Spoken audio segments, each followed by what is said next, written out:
কারণ আমাদের মতো হাজারো স্টুডেন্টকে শিক্ষা দিতে পারছে, কিন্তু নিজের ছেলেকে শিক্ষাটা দিতে পারলো না হুজুরে।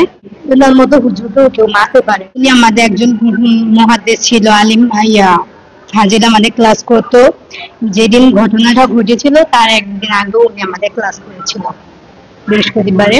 তারপর ওই দিন আমাদের সাথে কথা বলে গেছে, কিন্তু শনিবার দিন যখন এই ঘটনা ঘটেছে শুনলে অনেক ইয়া লাগলো যে তো হুজুরকেও কেউ মারতে পারে। তখন মনে মনে ভাবলাম যে এনার মতো মানুষকে কে মারতে পারে।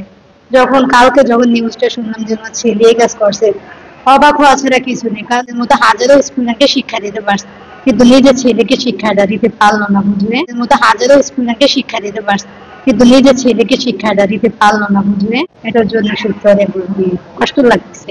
আমি ভাবলাম যে নৃশংস ভাবে তার আপন ছেলে হত্যা করেছে, আসলে এটা কোনোভাবেই কাম্য নয়।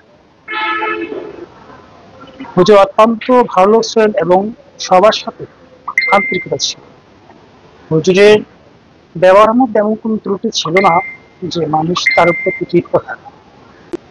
কিন্তু যখন আমরা শুনলাম যে আসলে হুজুরের নিঃসন্তান ওনাকে হত্যা করেছে, এটা আসলেই অত্যন্ত দুঃখজনক, যা আসলে বলে বোঝানো সম্ভব নয়। হুজুর অত্যন্ত ভালো লোক ছিল, ঠিক মতো ক্লাস করতো এবং হুজুরের ব্যবহারে কোনো রকম খারাপ কিছু ছিল না। কিন্তু হুজুরের ছেলে এই কাজ করবে বা এমন কিছু করবে এটা আমরা আশার বাহিরে রাখছি। আমরা এই হত্যাকাণ্ডের মানে আমরা ব্যথিত, দুঃখিত এবং আমরা ক্ষুব্ধ। এই নিয়ে আমাদের সারা ভোলায় আপনারা জানেন যে এটা নিয়ে প্রতিবাদ হয়েছে এবং তার একটি বিশাল জানাজায় মানুষ অংশগ্রহণ করেছে। তাকে কতটা ভালো জানে সেটা তার প্রমাণ। সবকিছু মিলিয়ে আমরা এটার প্রতিবাদ করেছি। গতকালকে পুলিশ তদন্ত করছে, ভোলার পুলিশ সুপার মহোদয়ের নেতৃত্বে বিভিন্ন টিম দীর্ঘদিন পর্যন্ত কাজ করতেছে এটা উদ্ঘাটনের জন্য।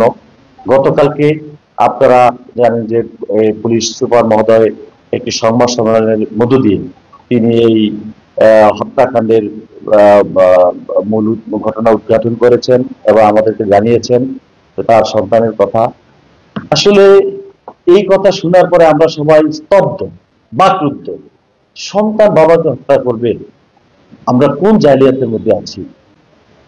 আসলে আমাদের আমরা ভাষা হারিয়ে ফেলেছি। এরকম একটি হত্যাকাণ্ড এটা কোনোভাবে মেনে নেওয়া যায় না। আমরা প্রশাসনের কাছে আবারও অনুরোধ করব যে ঘটনাটির প্রকৃত তদন্ত করে সুষ্ঠু বিচারের আওতায় আনা এবং সুষ্ঠু বিচার করা, যেন আর কোনো ব্যক্তিকে, কোনো বাবাকে এই ধরনের জন্য মৃত্যুর মুখোমুখি না হতে হয়, এরকম নৃশংস হত্যাকাণ্ডের শিকার হতে না হয়।